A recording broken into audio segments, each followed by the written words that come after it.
আসসালামু আলাইকুম গাইস। তো এখানে আজকে আমি আপনাদেরকে দেখাবো ফটোশপ ব্যবহার করতে গিয়ে অনেক সময় আমাদের টুলবার এবং কন্ট্রোল প্যানেলগুলো হারিয়ে যায় অথবা রিমুভ হয়ে যায়। তো এই কন্ট্রোল প্যানেল ও টুলবারগুলো হারিয়ে গেলে বা রিমুভ হয়ে গেলে আমরা এগুলো কিভাবে ফিরিয়ে আনবো, তো আপনাদেরকে আমি সেভাবে দেখাচ্ছি, যেটা পারফেক্ট নিয়ম।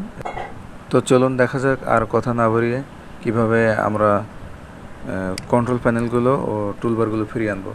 তো এখানে আমি গাইস যে কোনো একটা সাইজ নিচ্ছি, আপনারা আপনাদের প্রয়োজন মতো সাইজ নেবেন।